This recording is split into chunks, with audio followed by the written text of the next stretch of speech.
Hi guys, मेरे YouTube channel में आपका हार्दिक स्वागत है। अगर आपने अभी तक चैनल को सब्सक्राइब नहीं किया हो तो देर किस बात की, जल्दी से चैनल को सब्सक्राइब कर लीजिए और उसके बाद बेल आइकन पर प्रेस कर दीजिए। उसके बाद ऑल पर क्लिक कर दें ताकि आने वाली सभी नोटिफिकेशन मिलने लगे आपको। तो आप ऐसी जगह पर आ गए हैं, ऐसे प्लेटफॉर्म पर आ गए हैं जो कि जिस टॉपिक को आप देखने आए हैं या जिस लेक्चर को, जिस चैप्टर को, इसके बाद ये आपको कहीं और पढ़ना नहीं पड़ेगा, पूरी तरीके से आपको समझ में आने वाला है। तो आइए स्टार्ट करते हैं। आज का हम लेक्चर में स्टार्ट करने वाले हैं वेरी इंटरेस्टिंग टॉपिक जिसका नाम आरएनए वर्ल्ड।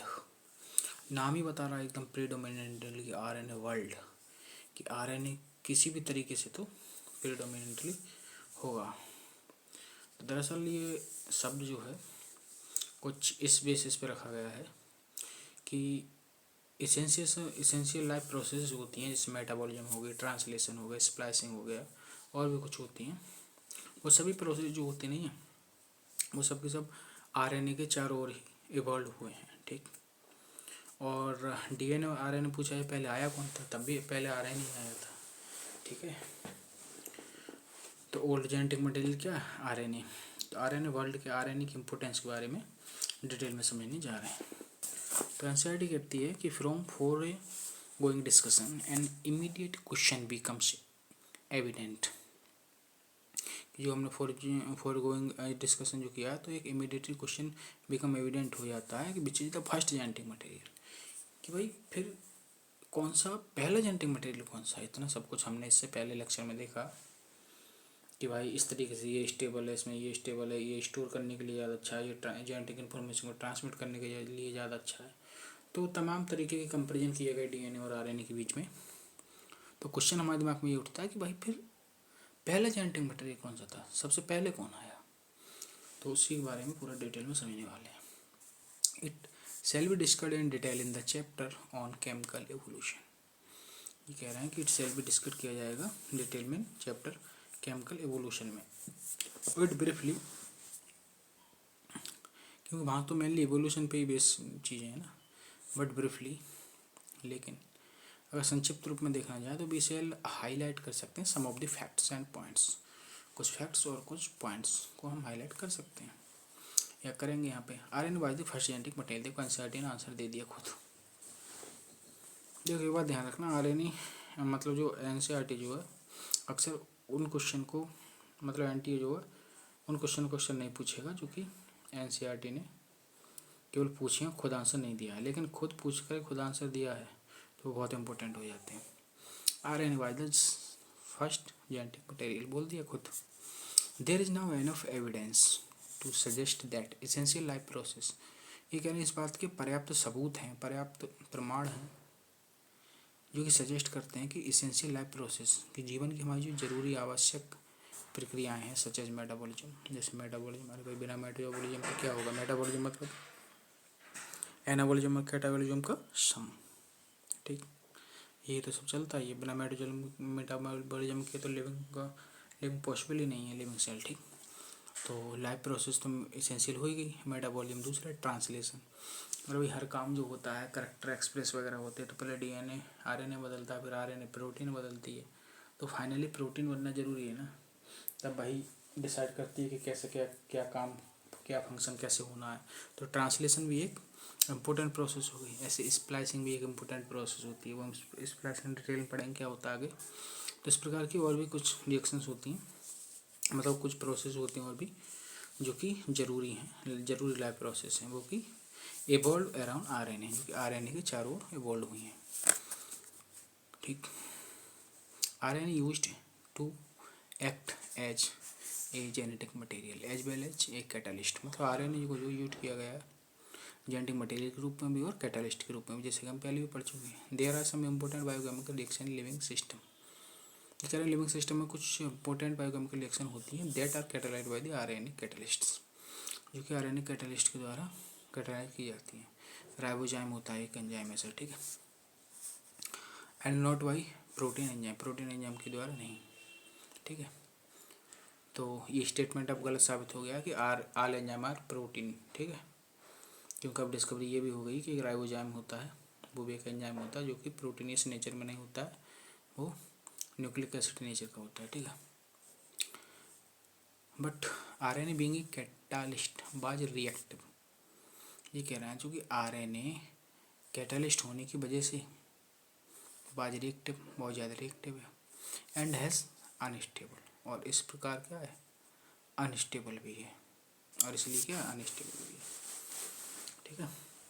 या तो कैटालिस्ट होने की वजह से रिएक्टिव भी है, और रिएक्टिव तो अनस्टेबल, सिंपल सी बात है। अरे भाई मैंने पहले ही बताया था, reactivity inversely proportional to stability, ठीक है।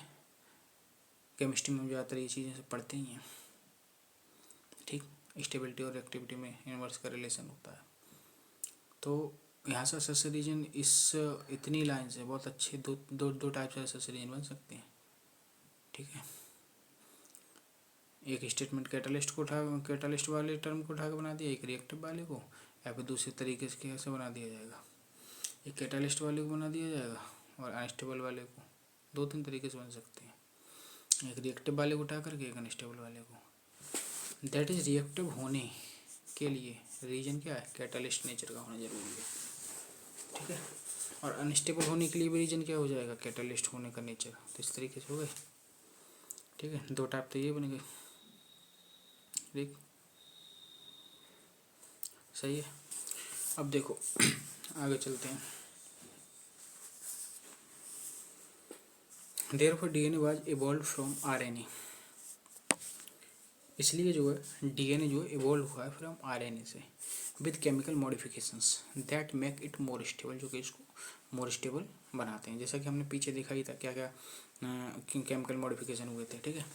आरएनए में जो है उसकी पेंटोस शुगर में 2' पोजीशन पर OH ग्रुप था, ठीक है, जो कि रिएक्टिव था। उसको OH को हटाया, OH को दरअसल ऑक्सीजन हटाया गया था, तभी डीऑक्सी फिर बोलते हैं उसको।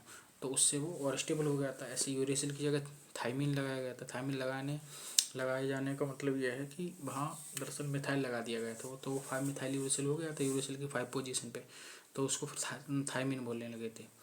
तो इस तरीके से 2 काम ऐसे हुए, जो कि कुछ 2 केमिकल मॉडिफिकेशन आरएनए में ऐसे हुए जिससे कि वो ज़्यादा स्टेबल हो गया, ठीक है, और वो आरएनए से डीएनए बन गया, ठीक। मतलब इस तरीके से एवोल्यूशन के द्वारा बन गया, ऐसा नहीं कह सकते कि इससे फॉर्म हो, एकदम से एवोल्यूशन हुआ था धीमे धीमे, ठीक है। डीएनए बीइंग डबल स्ट्रैंड, ये कह रहे हैं डीएनए डबल स्ट्रैंड होने की वजह से, and having complementary strand further resist changes, मतलब डबल स्टैंडर्ड है और कम्प्लीमेंट्री रखता है, तो फर्दर जो रजिस्ट चेंजेस को रजिस्ट करता है, मतलब चेंज होने को रोकता है, by evolving process of repair. कौन सी प्रोसेस उसको रिपेयर करके, कौन सी प्रोसेस को इवॉल्व करके रिपेयर की, ठीक है, ठीक। जो है देखो यहाँ से भी ऐसे देख सकते हैं कि आरएनए फास्टर रेट से म्यूटेट करता है, ठीक है, क्योंकि अनस्टेबल होता है, अनस्टेबल है चूँकि ये रिएक्टिव है, एंड रिएक्टिव है चूँकि ये कैटालिस्ट है। अब यहाँ से आप सोच सकते हैं, तभी मैंने बोला था कि 2 नहीं 3 टाइप के बेसिस से रीजन बन सकते हैं इस लाइन से। उसी लाइन का मैंने कंक्लूजन ये लिखा है, ठीक है, ठीक। जो है ठीक है, ये बात जो है ना मोस्टली को सोच कर बोलिए, कौन सी बात, कि DNA being double stand, DNA double stand होने की वजह से हैविंग कम्प्लीमेंट्री स्टैंड रखते हैं for the resist change bye evolving process. क्योंकि सभी डीएनए डबल स्टैंड थोड़ी होते हैं, लेकिन ज़्यादातर होते हैं डबल स्टैंड। तो कोई भी बात कही जाती है तो अंडरस्टूड होना चाहिए, मैक्सिमम को सोच करके बोल दी जाती है। अब आगे पढ़ते हैं रेप्लिकेशन, ठीक। वाइल प्रपोजिंग मतलब प्रतिपादन करना है, चुनना। While proposing the double helical structure of DNA, मतलब डीएनए का जो डबल हेलिकल स्ट्रक्चर का जब प्रतिपादन किया गया तो जेम्स वाटसन और फ्रांसिस क्रिक ने, मतलब वाटसन ने Crick had immediately propose a scheme, तभी उन्होंने ये प्रपोजल दिया था हेलिकल स्ट्रक्चर का, और उसी के साथ साथ ही तुरंत एक स्कीम, एक योजना को भी जो प्रपोज कर दिया। वो योजना क्या थी, रेप्लिकेशन ऑफ डीएनए की, कि डीएनए भाई डबल कैसे होता है, वो भी बताया उन्होंने। फिर उन्होंने कहा कि स्ट्रक्चर तो ये होती है डबल हेलिक्स, उसके साथ ही तुरंत उन्होंने ये भी बता दिया कि ये जो डबल कैसे करता है अपना अमाउंट, ठीक। To quote their original statement, मतलब भाई की कॉपी कैसे बनाता है, टू क्वाइट उद्धृत करने के लिए देयर ओरिजिनल स्टेटमेंट, अपने ओरिजिनल स्टेटमेंट को क्वाइट करने के लिए, उद्धृत करने के लिए, दैट इज एज फॉलोज, जो कि नीचे था वो क्या था, it has not escaped our notice, it has not escaped our notice that the specific pairing we have postulated immediately suggest करती है एक पॉसिबल कोपिंग मैकेनिज्म। ये कह रहे हैं इस बात से बचा नहीं जा सकता, इस बात से आप वंचित नहीं रह सकते हमारे इस नोटिस से, दैट स्पेसिफिक पेयरिंग के जो स्पेसिफिक रूप से पेयरिंग होती है, मतलब कंप्लीमेंटरिटी की वजह से पेयरिंग होती है कि एडेनिथाइमिन से जुड़ेगा, ठीक है, ग्वानिसिन साइटोसिन से जुड़ेगा, तो we have postulated immediately suggest है, ये इस बात को सजेस्ट करती है तुरंत, ये कह रहा है हमने इस बात को पोस्टुलेट कर दिया कि तुरंत सजेस्ट करती है इस बात को कि पॉसिबल कोपिंग मैकेनिज्म, की कोपिंग मैकेनिज्म क्या होने वाली है फॉर दी जेनेटिक मटेरियल को, जेनेटिक मटेरियल के लिए। वाटसन एंड क्रिक ने 1953 में ये बात बोली थी, ठीक है, ये उनका ओरिजिनल स्टेटमेंट था। इस स्टेटमेंट को थोड़ी शुद्ध हिंदी भाषा में और अच्छे से मतलब समझे एकदम से, देखो ये मैंने लिख दिया पूरा।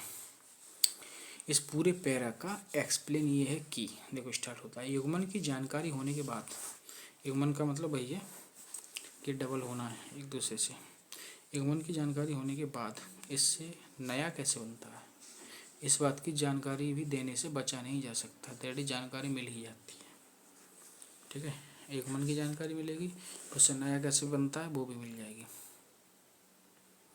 स्पेसिफिक पेयरिंग मतलब भाई युग्मन की जानकारी भी partial immediately suggest possible coping mechanism, ये कह रहे हैं जब युग्मन की जानकारी होता है पेयरिंग के, तो उसके बाद हम कोपिंग मैकेनिज्म को भी बता देते हैं, ठीक है, ठीक है, कि नया कैसे बनेगा उससे, ठीक। अब आगे, क्योंकि कंप्लीमेंटरिटी की वजह से नया बनाते हैं और कंप्लीमेंटरिटी की वजह से एक दूसरे के स्टैंड कम एक दूसरे के साथ में रहते हैं, तो वही कहना चाह रहे हैं ये कि जिस वजह से मतलब वो एक दूसरे के साथ रहते हैं, यही वजह होती है कि वो एक स्टैंड दूसरे अपने जैसे दूसरे नए स्टैंड को बना करके तैयार कर देता है, मतलब नया जो बनाया जा रहा है वो भी जानकारी इसी से संबंधित है, ये कहना चाह रहे हैं ये, ठीक है। तो ये ध्यान रखना सिंपल भाषा में, फिर आपको ध्यान आ ही जाएगा। ओरिजिनल स्टेटमेंट क्या था उनका, वाटसन क्रिक, ठीक। दिस स्कीम सजेस्टेड दैट, ये योजना जो है इस बात को सजेस्ट करती है that two strands would separate, दोनों स्टैंड अलग अलग हो जाते हैं, and act as a template for the synthesis of new complementary strands, और नए कम्प्लीमेंट्री स्टैंड्स के लिए क्या काम करते हैं, बनाते हैं मतलब नए, ठीक है, टेम्पलेट की तरह काम करते हैं, जैसे कि फिगर में दिखा गया है। देखो पहले ही पुराना वाला डीएनए था, इसका एक स्टैंड देखो ये अलग हुआ और ये वाला स्टैंड यहाँ अलग हो गया, अब इसने कम्प्लीमेंटरिटी की वजह से देखो ये दूसरा बनाना शुरू कर दिया ब्लू कलर का, ऐसे ही यहाँ ब्लू कलर का बना तैयार कर दिया। ऐसे ध्यान रखना, जैसे दो दोस्त मिलकर के पहले कंपनी चला रहे थे, फिर उन्होंने कहा कि यार अपने लोग अपना अलग अलग भी एक कंपनी खोलते हैं, तो ये अलग गया ये अलग गया, और इसने अपने अपनी अपनी मतलब कंपनी की प्रॉफिट को डबल कर लिया, इसने अपनी कंपनी की प्रॉफिट को डबल कर लिया, ठीक है। तो अब हर एक के हिस्से में इतना प्रॉफिट होने लगा जितना कि दोनों मिल करके करते थे, ऐसे ध्यान रख सकते हैं। डबल स्टैंडर्ड पहले था, फिर दोबारा से फिर डबल स्टैंड बन गया, ठीक। अगर एनालॉजी से समझें तो कहने चाह रहा हूँ, ठीक। अब देखो भाई कह रहा है after the completion of replication, जब रेप्लिकेशन हो जाता है मतलब डबल हो जाता है अमाउंट, तो each DNA molecule would have one parental and one newly synthesised strand, simple सी बात है।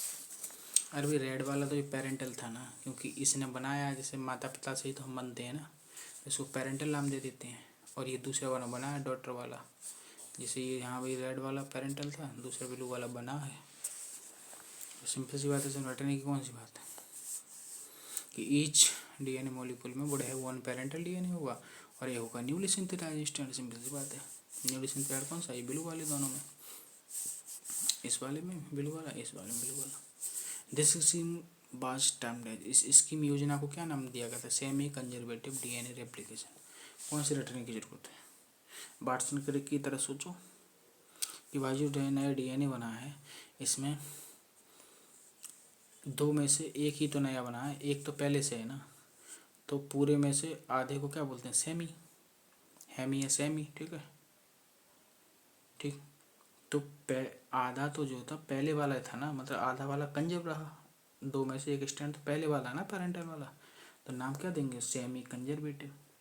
मतलब आधा तो कंजर्व है, पहले वाला ही आधा, मतलब दो में से एक, आधे को हमने दो में से एक, ठीक, तो नाम दे दिया semi conservative DNA replication. Simple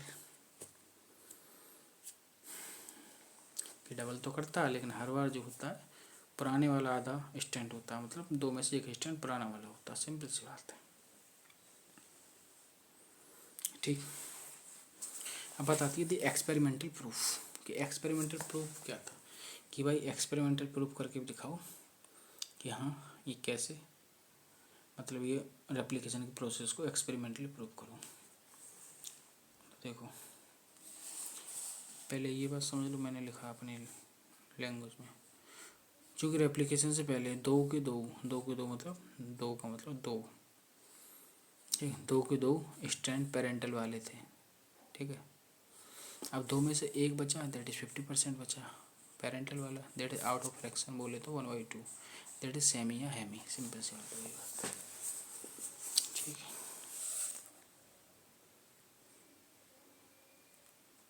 ठीक, अब देखो ये थोड़े तरीके मैंने बना दिए हैं, याद करने का ध्यान रहेगा। 1953 में ही डबल हेलिकल स्ट्रक्चर को प्रपोज करने के दौरान तुरंत बाद ही रेप्लिकेशन ऑफ डीएनए की योजना को भी प्रपोज कर दिया, ये तो हमने अभी पढ़ा ही था, वाटसन एंड क्रिक ने।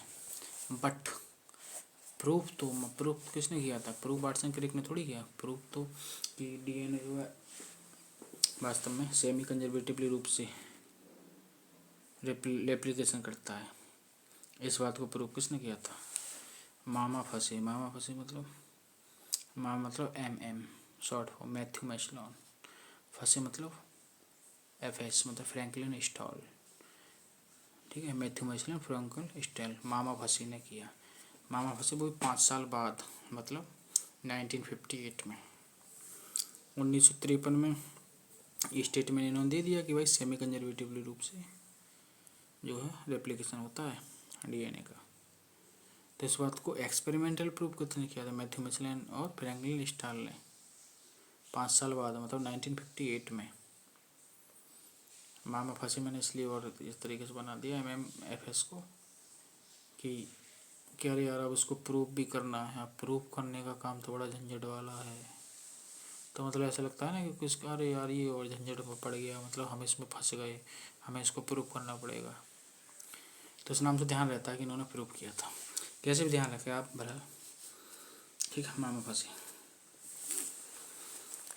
The experimental proof, it is now proven that, ये अब सिद्ध हो चुका था दैट की DNA replicate semi conservatively. Experimental proof के भी आप पर ये कह रहे हैं, इट इज नाउ प्रूवन, ठीक है, या ऐसे कह सकते हैं, ठीक है। Semi conservative, it was shown first in Escherichia coli. Matthew Meselson, Franklin Stahl ने क्या यूज़ किया था, इश्चेरिशिया कोलाई बैक्टीरिया यूज़ किया था, एंड सब्सिक्वेंटली, और उसके बाद इन हायर ऑर्गेनिज्म में, उसके बाद फिर हायर ऑर्गेनिज्म में भी करके देखा ये एक्सपेरिमेंट, सच है जैसे प्लांट्स में, ध्यान रखना केवल इश्चेरिशिया कोलाई में नहीं किया था, सबसे पहले इश्चेरिशिया कोलाई में किया था एक्सपेरिमेंट, इस बात को प्रूव करने के लिए कि डीएनए सेमी कंजर्वेटिव रूप से रेप्लिकेट करता है। लेकिन उसके बाद हायर ऑर्गेनिज्म में भी किया था, क्योंकि ये तो एक मोनेरा का है ना यार, उसके बाद जो हायर ऑर्गेनिज्म प्लांट्स वगैरह वो हायर ऑर्गेनिज्म कहलाएंगे इश्चेरिशिया कोलाई की कंपेयर में, क्योंकि ये अच्छा खासा डेवलप्ड किंगडम है, किंगडम प्लांटिंग के अंतर्गत आएंगे ना प्लांट्स, ठीक। उसके बाद ह्यूमन सेल्स में भी किया था, ठीक है, ध्यान से याद रखना। इस पे एक्सपेरिमेंटल प्रूफ जो है इस कोलाई के साथ साथ बाद में हायर ऑर्गेनिज्म जैसे प्लांट्स में और ह्यूमन सेल्स में भी किया गया। देखो Matthew Meselson and Franklin Stahl performed the following experiment in 1958। ठीक है, ठीक है। मामा फंसे दो रस्सियों को लपेटे में, that is semi conservative model का एक्सपेरिमेंटल प्रूफ इन्होंने दिया। एंड बर्ट्सनेम क्रिक ने तो बस बताकर चले गए, मतलब प्रपोज कर दिया था बस। ठीक है, एक्सपेरिमेंट करने के चक्कर में दो रस्सियों को लपेटे में फंसे, मतलब वही बात, तरीका मैंने बना दिया। अब देखो इसके स्टेप क्या थे, 1 2 3 3 स्टेप है मेनली। ठीक है, 3 स्टेप है इनका इस एक्सपेरिमेंट के। पहला स्टेप क्या है, पहले स्टेप में इन्होंने क्या किया, दे ग्रीव, दे मानी इन दोनों ने मिल करके इस शीशे कुलाई को ग्रीव कराया, किसमें, इन ए मीडियम कंटेनिंग कॉलोनी बनाई। उस पेट्री डिश में क्या डाल दिया, अमोनियम क्लोराइड डाल दिया, नौसादर जिसको हिंदी में कहते हैं, अमोनियम क्लोराइड सॉल्ट डाल दिया, जिसमें नाइट्रोजन जो था वो नॉर्मल वाला नाइट्रोजन नहीं था। ठीक है, इसमें हैवी आइसोटोप लिया था। हैवी का मतलब ये समझ आता है कि पहले वाले से जो नॉर्मल होता है तो उससे ज़्यादा वाला होगा, मतलब Na15 था ये। तो N15 is the heavy isotope of the nitrogen. ठीक, as the only nitrogen source for many generation. Bacteria को जो नाइट्रोजन चाहिए उसके लिए कई पीढ़ियों तक नाइट्रोजन का सोर्स यही था, कौन सा, अमोनियम क्लोराइड का N15। The result was that, और परिणाम ये हुआ कि N15 was incorporated into newly synthesised DNA. Simple सी बात है, जब वही चीज़ खा रहे हैं तो हर डीएनए में आगे आने वाले daughter DNA generation by generation सब में N15 जाता रहेगा, as well as other nitrogen containing compounds, और जो भी और भी नाइट्रोजन कंटेनिंग कंपाउंड होंगे उसमें भी जाता रहेगा। ठीक है, दिस हैवी डीएनए मॉलिक्यूल, अब भैया उस डीएनए में जो नाइट्रोजन बेसिस है वो नाइट्रोजन हैवी है, तो डीएनए को हैवी डीएनए बोलने लगे। This heavy DNA molecule could be distinguish, पहचाने जाने लगा फ्रॉम द नॉर्मल डीएनए से बाय सेंट्रीफ्यूगेशन इन सीजियम क्लोराइड डेंसिटी ग्रेडियंट। ये तो सिंपल सी बात है, जहाँ भी सेंट्रीफ्यूगेशन लिखा जाए ये सिंपल सी बात है, बेड के डेंसिटी के बेसिस पर जो डेंसिटी या बेड जिसका ज़्यादा होता है वो दूर की तरफ जाने लगता है, अलग अलग सेंट्रीफ्यूग अलग हो जाते हैं। तो सिंपल सी बात, अलग पहचान लिए गए कि भैया ये हैवी डीएनए ये नॉर्मल डीएनए, अलग पहचान लिए गए। ठीक है, सेंट्रीफ्यूगेशन इसमें ध्यान रखना पूछा जाता है कि क्या यूज़ किया था सेंट्रीफ्यूगेशन में, तो ध्यान रखना सीजियम क्लोराइड यूज़ किया था, सीजियम क्लोराइड डेंसिटी ग्रेडियंट। ठीक है, please note that N15 is not a radio active isotope, ये ध्यान रखना। यहाँ पर N15 रेडियो एक्टिव आइसोटोप नहीं है, ये बस हैवी आइसोटोप है, रेडियो एक्टिव नहीं है। ठीक है, जबकि याद करो कि डीएनए ही जेनेटिक मटेरियल है, इस बात का अनइक्विवोकल प्रूफ पूरी तरीके से किसने दिया था, अल्फ्रेड हेसे, मार्था चेज ने। ठीक, तो उन्होंने क्या क्या यूज़ किया था, उन्होंने वो रेडियो एक्टिव यूज़ किए थे। क्या यूज़ किया था, सल्फर 35 और फास्फोरस 32। वो रेडियो एक्टिव थे, लेकिन यहाँ डीएनए सेमी कंजर्वेटिव रूप से रेप्लिकेट करता है, इस बात को प्रूव करने के लिए जो एक्सपेरिमेंट किया था मैथ्यू मैचलन एंड फ्रैंकलिन स्टॉल ने, वो उन्होंने जो अमोनियम क्लोराइड लिया था उसमें नाइट्रोजन रेडियो एक्टिव नहीं है, इस बात को नोट करके लिखा है एनसीईआरटी ने। ये क्या है, ये हैवी आइसोटोप है, नॉट रेडियो एक्टिव आइसोटोप। ठीक है, तो आइसोटोप लेकिन है रेडियो एक्टिव आइसोटोप नहीं, हैवी आइसोटोप है, and it can be separated from N14 only based on density. Simple सी बात है, अरे एटम के वेट में डिफरेंस है ना, तो वेट कम ज़्यादा हुआ तो हम किससे करेंगे भाई, डेंसिटी सेंट्रीफ्यूगेशन मेथड से, सिंपल सी बात है। अरे डेंसिटी इक्वल तो क्या होता है, mass upon volume.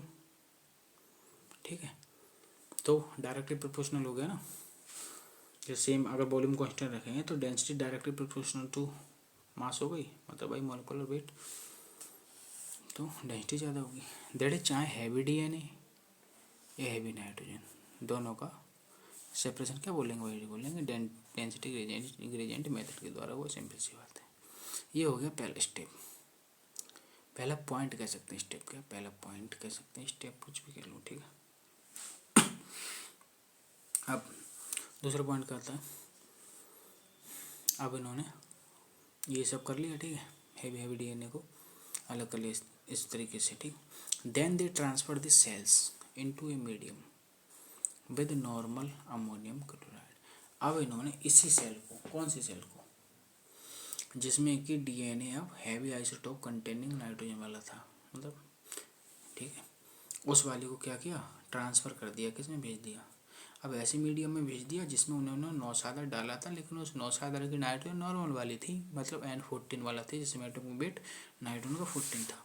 Normal नौसादर normal ammonium chloride वाले में डाल दिया एंड टुक सैंपल, और सैंपल्स लिए at various definite time interval पर सैंपल ले लेके देखते रहे एज द सेल मल्टीप्लाइड, जैसे सेल मल्टीप्लाई करती रही, ठीक है। ऐसे तो मल्टीप्लाई करते 1 से 2, 2 से 4, 4 से 8, 8 से 16 ऐसे, and extracted the DNA that remained as double strand helix, और उन डीएनए को निकाल के देखते रहे बीच बीच में, जो कि डबल स्ट्रैंड हेलिकल में रिमेंड रहे थे। The very samples were separated independently on caesium chloride gradient, ठीक है। Very sample were separated independently, अलग अलग हुए सीजियम क्लोराइड ग्रेडिएंट से, to measure the density of the DNA, जिससे कि डेंसिटी ऑफ द डीएनए पता चल रही थी। और जो ज़्यादा डेंसिटी वाले थे, ज़्यादा वेट वाले थे, वो एकदम सेंट्रीफ्यूगेशन, सारे सेंट्रीफ्यूगल फोर्स होता है ना, CO2 सेंट्रीफ्यूजिक्स को ध्यान करो, ठीक है, सर्कुलर मोशन वाला चैप्टर में, ठीक। सेंट्रीफ्यूगल फोर्स होता है ना एक, सेंट्रीफ्यूगल फोर्स कहाँ की तरफ लगता है, CO2 फोर्स बाहर की तरफ एकदम लगता है, तो जो ज़्यादा डेंसिटी वाला हो तो ज़्यादा वजन वाली चीज़ें होंगी दूर दूर चली जाएंगी, तो एक ग्रेडियंट बन जाएगा ना, सबसे ज़्यादा वजन वाले सबसे, देखें आपको बता दे रहा हूँ अभी,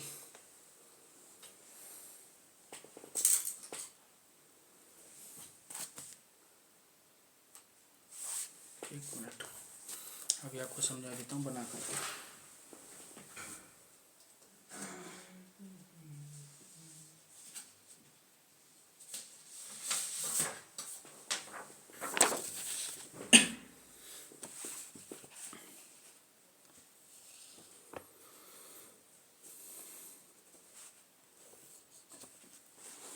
जैसे इस तरीके से घूम रहा है मान लो ओमेगा एंगुलर वेलोसिटी से, अरे यहाँ मैं उससे मतलब नहीं, फिजिक्स लगाने से पहले यहाँ देखो, तो यहाँ पे मतलब हमने सेंटर पर रख दिए बहुत सारे डीएनए, कोई N14 वाला, 15 वाला, और कुछ अपने बीच की डेंसिटी वाले होंगे। तो जब ऐसे करके ये घूमना शुरू करता है तो इसमें बाहर की तरफ फोर्स लगता है, ठीक है। तो सबसे ज़्यादा वेट वाला होगा वो सबसे ज़्यादा, सबसे डेंसिटी वाला होगा वो सबसे बाहर की तरफ इकट्ठा होगा, ऐसे करके सबसे बाहर के सरकमफ्रेंस में इकट्ठा होना शुरू हो जाएगा ऐसे करके। तो उससे कम वाला उससे अंदर की तरफ होगा, उससे कम वाला उससे अंदर की तरफ होगा, तो इसी को तो बोलते हैं ग्रेडियंट, मतलब एक डिक्रीजिंग या इंक्रीजिंग ऑर्डर होता है, ठीक है, सीक्वेंस में, उसे वही तो ग्रेडियंट कहलाता है। तो सबसे ज़्यादा बेड वाले बाहर की तरफ होंगे, उससे कम वाले उससे अंदर, उससे कम वाले उससे अंदर, उससे अंदर, ठीक। तो M15 वाला सबसे बाहर की तरफ होगा, उससे कम वाला उससे अंदर की, ठीक। तो इस तरीके से डेंसिटी के बेस पे अलग हो गई। Can you recall what centrifugal forces, मैंने बताई दिया क्या होता है, एंड थिंक, और सोचिए वाई मॉलिक्यूल विद हायर मास या डेंसिटी के वुड सेडिमेंट फास्टर, क्यों सेडिमेंट फास्टर करता है, बताई दिया ना मैंने, ठीक है। अरे आपको और फिजिक्स बताऊँ क्या, देखो सेंट्रीफ्यूगल फोर्स क्या होता है, mr ओमेगा स्क्वायर क्या हो जाएगा, डायरेक्टली प्रोपोर्शनल टू मास, ठीक है। जितना इसका मास ज़्यादा होगा उतना उस पर ज़्यादा फोर्स लगेगा, वो जितना वो बाहर की तरफ जाएगा, या फिर mv² से देख लो, यहाँ भी क्या आएगा, डायरेक्टली प्रोपोर्शनल टू मास, ठीक है। मास ज़्यादा होगी तो डेंसिटी ज़्यादा होगी, क्यों, डेंसिटी इक्वल टू होता है mass upon volume, same volume के लिए density directly proportional to mass, mass का मतलब मॉलिक्यूलर मास से, ठीक। अब रिजल्ट आर शोन बिलो, नीचे दिखाएंगे रिजल्ट, ठीक। अब रिजल्ट समझने से पहले तीसरा पॉइंट भी पढ़ लेते हैं तो समझ में आएगा अच्छे से। ठीक है, हाँ ये थोड़ा पॉइंट देख लो, किससे रिलेटेड पढ़ चुके हैं। N15 DNA के साथ साथ अन्य नाइट्रोजन कंपाउंड में भी जाता रहा, पढ़ाई था हमने। ठीक है,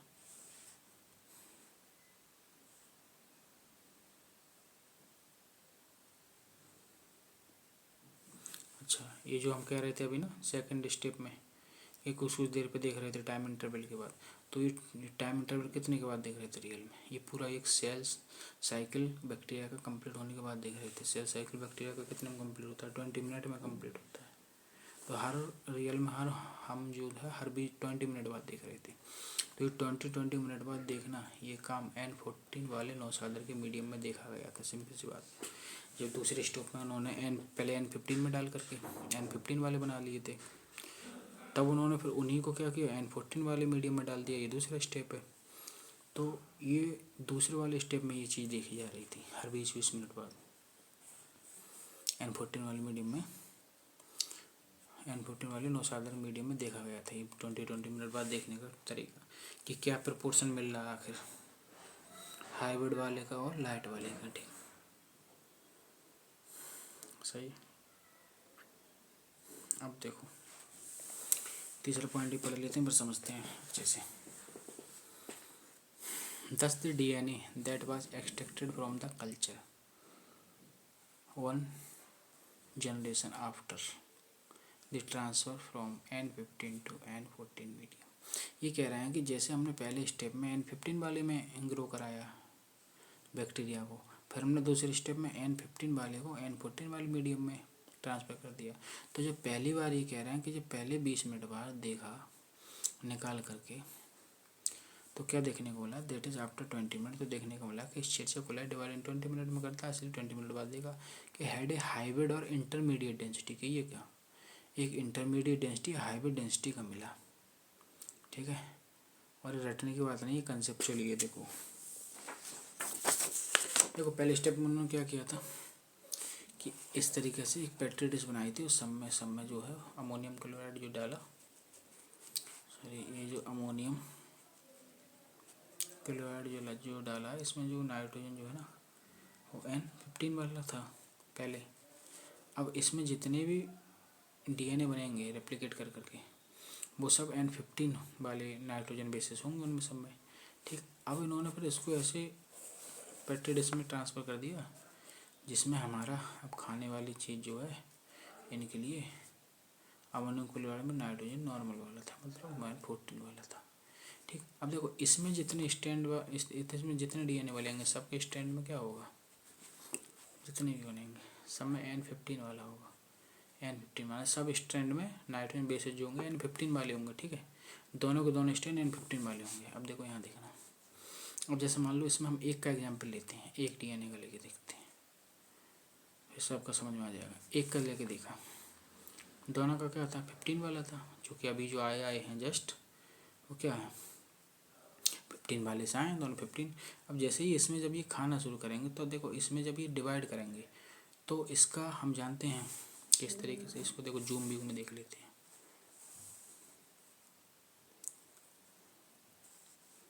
इस तरीके से, तो इस तरीके से मान लो इसको अलग कर दिया और इसको इस तरीके से अलग कर दिया। ठीक है, अब ये पेरेंटल स्टैंड अगले वाले के लिए अपना बनाना स्टार्ट करेगा। तो ऐसे ध्यान रखना, पहले वाला क्या था, ये N15 था, ये भी N15 था। अब पेरेंटल तो N15 है ना, लेकिन अब जब ये खा कैसा रहा, जैसे कहते हैं ना, कहावत होती है ना, जैसा खाओ अन्न वैसा बने मन, तो उसी से ये प्रूफ हो रहा है। अब N14 वाले खा रहा है ना, तो अब जो नया स्टैंड जो बनेगा ना, उसमें नाइट्रोजन क्या जाएगा, सिंपल सी बात है N14 वाला जाएगा ना, क्योंकि नया अब जो बन रहा है तो खा क्या रहा है, अब तो N14 वाला खा रहा है ना, तो अब जो नया जो बनेगा उसमें नाइट्रोजन कौन सा होगा, नाइट्रोजन 15 वाला होगा। पुराना वाला एक 14 रहेगा। अब तो इसका मतलब क्या हुआ कि जो नया बना है N14 वाला और पुराना वाला क्या था, N15 था।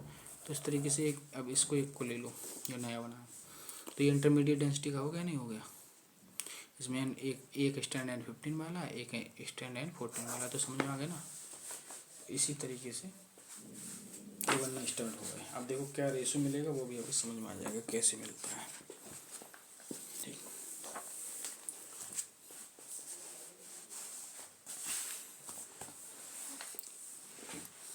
ठीक। तो हाइब्रिड या इंटरमीडिएट डेंसिटी का कैसे मिला, समझ में आ गया ना। दैट इज पेरेंटल डीएनए की प्रत्येक स्ट्रैंड से नया वाला जो बना वो N14 वाला था। सिंपल सी बात, ऑब्वियसली होना भी चाहिए, क्योंकि ये तो N14 वाले वातावरण में बन रहा है ना, तो उसी को खाएगा। जैसा खाओगे अन्न वैसा बनेगा मन, सिंपल सी बात।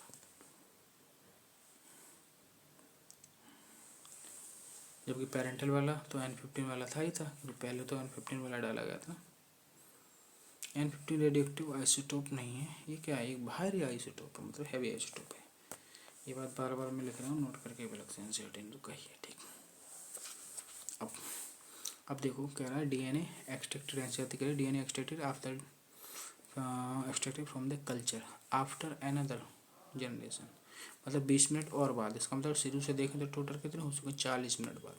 दैट इज आफ्टर 40 मिनट बाद सेकंड जनरेशन, क्योंकि 40 मिनट बाद 2 जनरेशन बन के तैयार हो जाएंगे ना। 20 मिनट में एक बनी, 20 मिनट और लग गए, मतलब 40 मिनट टोटल। तो 40 मिनट में 2 जनरेशन बन करके तैयार होगी। बाज composed of equal amount of this hybrid DNA। अब इस हाइब्रिड डीएनए का इक्वल अमाउंट बन करके तैयार हो गया 40 मिनट बाद। इक्वल अमाउंट किसका, equal amount of this hybrid DNA end of light DNA. अब लाइट डीएनए मतलब पहली जनरेशन में तो सबके सब हाइब्रिड थे, ठीक है। फिर दूसरी जनरेशन में आधे हाइब्रिड बने आधे लाइट बने। ये कैसे हुआ, कोई रटने की जरूरत नहीं है, बस आपको अगर नॉर्मल कंसेप्ट आता है तो आप खुद ही बता सकते हैं सब चीज़, ठीक है। देखो समझने के लिए मैं उनको ना घुमा के नहीं बना रहा हूँ, ऐसे करके बना रहा हूँ, नॉर्मली ऐसे करके, ठीक है। और यहाँ आपको बताता जा रहा हूँ, ठीक है।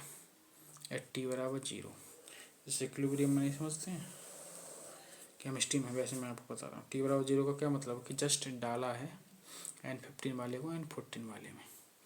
तो अभी तो क्या है, ये शुरू से मैं बता रहा हूँ, N15 वाले N15 वाला खाया तो N15 वाले बन गए, ठीक है। अब जब ये जाएंगे N14 वाले मीडियम में तो टी बराबर 20 मिनट, तो 20 मिनट बाद क्या होगा कि ये वाला एक था, इस वाले ने नया बना के तैयार किया। ऐसा मान लो नया कुछ इस तरीके दिखा दे रहा हूँ, ये वाला था, इसने अपना नया वाला बना के तैयार किया, ठीक। तो ये वाला था N15 पुराना वाला, और ये अब नया क्या खा रहा है। अब ये वाला जो किस मीडियम में डाला गया है N14 में, तो ये हो जाएगा N14, ये वाला N14 और ये वाला पुराना वाला N15। तो देखो 1 से 2 बन गए, ये भी इंटरमीडिएट डेंसिटी का, ये भी इंटरमीडिएट डेंसिटी का। इसको बोलते हैं हाइब्रिड। अरे भाई हम हाइब्रिड क्रॉप वगैरह को इसको बोलते हैं, जिसमें एक से ज़्यादा टाइप की प्रॉपर्टी पाई जाती हैं। तो देखो N14 वाला 15 वाला, एक स्टैंड 14 वाला एक स्टैंड 15 वाला है, तो हाइब्रिड हो गए। तो सब के सब इस तरीके से हाइब्रिड मिलेगा, नहीं मतलब मैं केवल एक को लेकर के एग्जाम्पल लिया तो ये हाइब्रिड मिले, सब के सब हाइब्रिड। तो रेशो कैसे बोलेंगे, टोटल कितने हैं 2, तो हम अगर कहेंगे हाइब्रिड और लाइट का रेशो क्या है, लाइट मान के चलो कि दोनों अगर 14 हो तो उसको लाइट बोलते हैं, ठीक है। 3 तो कॉम्बिनेशन बनेंगे, एक तो 14 है, एक 15 वाला और एक 14-15 वाला, मतलब इसको लाइट बोलेंगे, सबसे कम वाला हो गया। फिर इसको हैवी बोलेंगे, और ये इंटरमीडिएट वाला हाइब्रिड वाला है, ठीक है। हाल फिलहाल 15 वाला तो केवल स्टार्टिंग में ही होता है, उसके बाद आपको अब हैवी वाला कहीं नहीं मिलने वाला, या तो लाइट वाले मिलेंगे या फिर हाइब्रिड वाले मिलेंगे या फिर दोनों मिलेंगे। तो केवल हाइब्रिड वाले एक बार ही मिलते हैं बस, केवल 20 मिनट बाद। बाकी के हाइब्रिड और लाइट का रेशो चलता है, देखो कैसे आपको सब समझ में आ जाएगा। हाइब्रिड और लाइट का रेशो यहाँ कितना है, टोटल कितने हैं 2, 2 में पूरे का पूरा हाइब्रिड ही है दोनों। लाइट कितना है 0, तो 2:0 हो गया, ठीक है। अब इसको आफ्टर t = अब 40 सेकेंड, मतलब 20 को 20 यहाँ हो गए, तो टोटल 40 आएगा। तो 40 के बाद क्या केस होगा, अब 40 के बाद देखना, अब ये है देखो इस तरीके से सर्कुलर लाइन करके मैंने 14 वाला दिखा शो किया, ऐसा ध्यान रखना। अब ये चारों स्टैंड पेरेंटल हैं, अब ये चारों अपने को नए बनाएंगे। तो देखो मैं अलग अलग कर दे रहा हूँ सबको, 4 हो गए। अब चूंकि पढ़े तो किस में, N14 वाले में ही पढ़े ना अभी, मतलब मीडियम जो खा रहे हैं, जैसा खाओ अन्न वैसा बनेगा मन। तो N14 वाले को खा रहे हैं तो जो नया बनेगा वो N15 वाला ही होगा। तो देखो इसके साथ भी 14 वाला, 14 वाला, 14 वाला, 14 वाला। अब खुद देखो ये कैसा है, पूरे तरीके से 14 14 हो गए। ये कैसे हैं, पूरे तरीके से 14 14 हो गए। ये कैसे हैं, हाइब्रिड। और ये कैसा है, हाइब्रिड। क्या दिखा आपको, हाइब्रिड और लाइट का ratio, H ratio L ratio क्या हो गया। 4 में से 2 कैसे हैं, 4 में से 2 कैसे हैं, हाइब्रिड। और 2 ये कैसे हैं, लाइट। तो इसको सिंपलेस्ट रेशो में कन्वर्ट करें तो क्या होगा, 1:1 हो गया।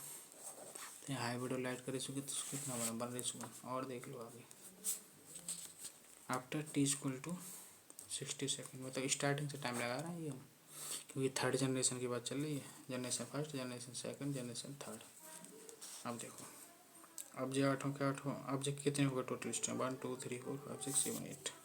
अब देखो सबको अलग कर दो, 1 2 3 4, ठीक, 5 6, एक इधर बना रहे हैं 7 और 8। अब देखो, अब खा तो वही रहे हैं ना, खा क्या रहे हैं, खा तो वही रहे ना N15 वाला।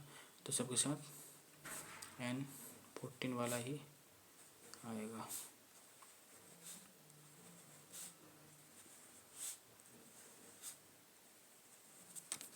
ठीक, अब देखो ये कैसा है, लाइट है ना। ये कैसा है, हाइब्रिड, क्योंकि एक दिख रहा है 15 वाला है। ध्यान रखना मैंने इस तरीके को 15 दर्शाया, इस तरीके वाले 14 दर्शाया। तो ये क्या होगा, हाइब्रिड। ये क्या होगा, light light light light light और हाइब्रिड। तो हाइब्रिड हमको कितने मिले अब की बार, एक ही मिला, एक ही मिला। टोटल कितने, 1 2 3 4 5 6 7 8। तो हाइब्रिड और लाइट का रेशो कितना आने वाला है, हाइब्रिड कितने, हाइब्रिड कितने इसके 2, लाइट कितने 1 2 3 4 5 6 6। सिंपलेस्ट रेशो में कन्वर्ट करें तो 2 1 2 2 3 6, 1:3। तो हम हाइब्रिड और लाइट का रेशो कितना हो गया, 1:3। ठीक, तो इस तरीके से आपको अगर पूछा जाए, NCERT में तो यहीं तक दिया है, आप आगे बना सकते हैं, इसी तरीके से बना सकते हैं। First generation, second generation, third generation, इस तरीके से रेशो। तो क्या मिला, हाइब्रिड और लाइट का, उल्टा करे तो उल्टा कर देना। ये हाइब्रिड और लाइट का रेशो मैंने बताया अभी, 2:0, 1:1, 1:3। ठीक है, आगे भी बता दे रहा हूँ क्या आएगा फोर्थ वाली में, फोर्थ वाली में आएगा, फोर्थ वाली में आएगा 1:7। ठीक है, ये एक्चुअली 2:14 आएगा, फिर इसको जो सिंपलेस्ट का 1:7 होने का। तो इसको 4 जनरेशन तक मैं देखो तरीका भी बता दे रहा हूँ आपका, रेशो डायरेक्ट याद रखें, एग्जाम में इतना टाइम नहीं होता, इतना सोचेंगे हम।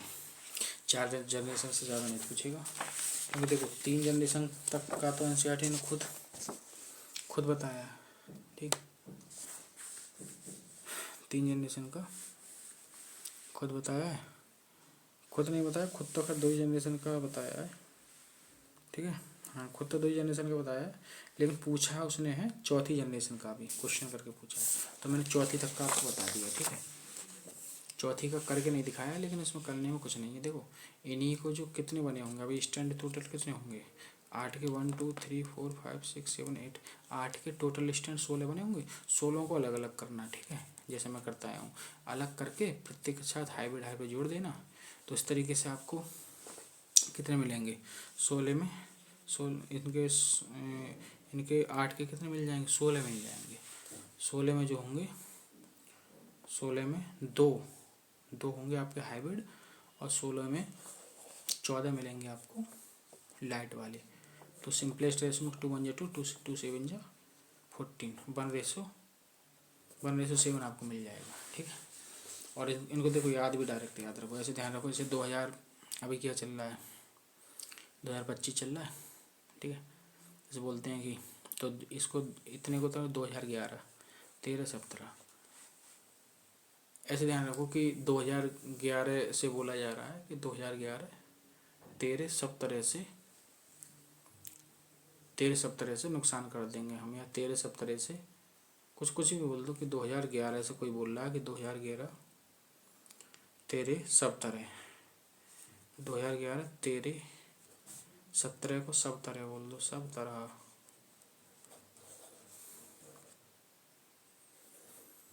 कि 2011 13 सब तरह से हम काया पलट कर देंगे, या कैसे भी तरीके से कर लो कि मान लो एक कसम खाते हैं ना, जैसे नई साल आती है कि अब इस साल एकदम से बस धरती आसमान एक कर देंगे, तो ऐसे मान लो उस दिन कसम खा रहे हैं जैसे 2011 की 1 जनवरी में, तो 1 जनवरी थी, तो उस दिन किसी ने कसम खाई 2011 13 17 कि 2011 13 17 से हम काया पलट कर देंगे, तो 2011 में सब कुछ अच्छा कर देंगे। तो बस याद करने के लिए 2000 से 2011 मतलब इस तरीके से कर ले, फर्स्ट सेकंड थर्ड और फोर्थ जनरेशन के लिए क्रमशः 2000 का 20 इधर ले लेना, 11 इधर कर लेना, 13 17 मतलब 17, फिर इनके बीच ये रेशो लगा देना, एक क्रमशः फर्स्ट सेकंड थर्ड और फोर्थ जनरेशन के लिए हाइब्रिड और लाइट का रेशो। ये ध्यान रखना, ये हाइब्रिड और लाइट का है क्रमशः। अब यही अगर लाइट और हाइब्रिड का पूछ लिया तो उल्टा कर देना, जैसे लाइट और हाइब्रिड का इसमें पूछा 0:2 कर देना, इसमें तो 1:1 रहेगा ही, चाहे 1 इधर ले आओ चाहे 1 इधर। इसमें लाइट और हाइब्रिड करके पूछ लिया तो 3:1 कर देना, उल्टा कर देना, इधर का इधर ले आना, इधर का इधर। इसमें पूछ लिया कि लाइट और हाइब्रिड का, तो 7:1 हो जाएगा। तो याद कैसे रखें कि हाइब्रिड और लाइट का है। जैसे देखो मैंने तो ऐसे ध्यान रखा है, जैसे होम्योपैथ दवाएं जो होती हैं तो वो HSL की होती हैं ज़्यादातर। तो होम्योपैथ दवाएं जो होती हैं, जब मैंने होम्योपैथ दवा खाता था बचपन में ज़्यादातर, तो जब होम्योपैथ दवा कभी कभी अगर मैं खाते तो मैंने अक्सर उस पर देखा था HSL लिखा रहता था, तो मैंने ध्यान ऐसे तरीका बना दिया HL कि भाई HL रेशो है, ये सब HL रेशो है, हाइब्रिड टू लाइट रेशो है। ठीक है, कैसे भी याद रख सकते हो। ठीक है, बाकी कह रहा है ये बना ही लोगे। इफ चेचुकोले के बाद allowed to grow for 80 minute तक, then what would be the proportion of light and hybrid density DNA molecule. अब देखो इसने देखो उल्टा करके पूछ लिया, इसने लाइट एंड हाइब्रिड पूछा है, मतलब लाइट इसने पहले बोल दिया, तो 1:7 नहीं बोलेंगे, 7:1 बोलेंगे। ठीक है, अब बाकी का आगे का चलो ये समझ ले थोड़ा। Very similar experiment involving use of radioactive thymidine, मतलब इसी तरीके का इनकी तरह ही DNA के सेमी कंजर्वेटिव रूप से रेप्लिकेट करता है। इस बात को प्रूव करने के लिए इसी तरीके का काफ़ी इसी के सिमिलर एक्सपेरिमेंट किया था रेडियोएक्टिव थाइमिडीन को यूज करके। थाइमिडीन क्या है? एक न्यूक्लियो डाइडिऑक्सीराइबोन्यूक्लियोसाइड है थाइमिडीन। ठीक है, साइंस एंड इंजीनियरिंग में आ रहा था, वो कहते हैं रेडियोएक्टिव, मतलब रेडियोएक्टिव नहीं, मतलब कहने का मतलब डीऑक्सीराइबोन्यूक्लियोटाइड साइड थी, टाइड नहीं थी। ठीक है, टाइड में तो इलिक एसिड आता है ना नाम के एंड में, तो ये रेडियोएक्टिव थाइमिडीन यूज़ किया था इन्होंने, ये ध्यान रखना। अरे भाई DNA में तो चेक करने यार, तो रेडियोएक्टिव थाइमिडीन यूज़ करेंगे, इरोडिन थोड़ी यूज़ करेंगे, ऐसे ध्यान रख सकते हैं। रेडियोएक्टिव थाइमिडीन यूज़ किया था टू डिटेक्ट, पहचानने के लिए distribution of newly synthesised DNA, नया जो DNA बन रहा है उसकी डिस्ट्रीब्यूशन कैसे वो बढ़ रहा है वो पहचानने के लिए इन द क्रोमोसोम में। बस इन्होंने इन द क्रोमोसोम ये लाइन थोड़ा एक्स्ट्रा लिख दी है, तो क्रोमोसोम में तो होंगे, सिंपल सी बात है, उसे रटने की कौन सी जरूरत है। DNA रूपी धागा क्रोमोसोम रूपी खोखले पाइप में ही तो धंसा रहता है। बाज परफॉर्म्ड ऑन BCF हवा, ये पूछा जाता किस पे किया था उन्होंने स्टेचोकोलाई पे किया था, कि उन्होंने फ्रैंकलिन मैथ्यू मेसलिन और फ्रैंकलिन स्टॉल ने। जबकि यहाँ पर किस पर क्रिया किया गया? BCF हवा पर, फावा बीन्स। ठीक है, प्लांट का नाम है, साइंटिस्ट का नाम क्या था? टेलर और कोलेजियस ने। ईयर वही थी 1958, उसी साल कर दिया था। द एक्सपेरिमेंट प्रूव्ड, एक्सपेरिमेंट ने प्रूव किया था DNA in chromosome also replicate semi conservatively. बस इन्होंने ये बोल दिया था इसलिए आल्सो वर्ड यूज़ कर दिया कि क्रोमोसोम के अंदर जो DNA होता है वो भी रेप्लिकेट करता है सेमी कंजर्वेटिवली। तो बात तो वही है कहीं कहीं ना कहीं, लेकिन इन क्रोमोसोम बड़ा करके आए तो इन्हें प्रायोरिटी दे रहे हैं, ठीक है। प्रायोरिटी का इस तरीके से फंसाएगा नहीं, बस आप साफ स्टेटमेंट देगा तो आप समझ ही जाओगे, ठीक है भाई। मैं बोल रहा हूँ कि बस यही इन क्रोमोसोम शब्द और यूज़ कर लिया इन्होंने, फर्स्ट प्रायोरिटी मामा फंसे कोई देना, मेन बात तो सेमी कंजर्वेटिव मॉडल को प्रूव करने वाली बात है, तब देना फर्स्ट प्रायोरिटी। वैसे इन क्रोमोसोम करके आया तो इन्हीं के लिए स्टेटमेंट आएगा, ऐसा नहीं आएगा इन क्रोमोसोम करके तो इन्होंने दिया था ना, ठीक है। तो आगे घबराने की ज़रूरत नहीं, ठीक है। और 80 मिनट बाद यही था, ये मैंने तरीका बना दिया। 20, 40, 60 और 80 मिनट बाद क्रमशः HSL मतलब हाइब्रिड और लाइट का रेशो आया था 2011, 13, 17, 2:0, 1:1, 1:3, 1:7, बस। अगर वीडियो अच्छी लगी तो वीडियो को लाइक करें, कमेंट करें, शेयर करें ज़्यादा से ज़्यादा फ्रेंड के साथ, ताकि सभी को वीडियो को फायदा मिल सके। ये एक्सपेरिमेंट मैंने कितने ज़्यादा सिंप्लीफाई तरीके से आपको बताया है। वीडियो को ज़्यादा से ज़्यादा शेयर करें। वीडियो देखने के लिए बहुत बहुत धन्यवाद। बहुत मेहनत लग रही है इसमें, तो आप भी थोड़ा सपोर्ट करें। बहुत बहुत धन्यवाद।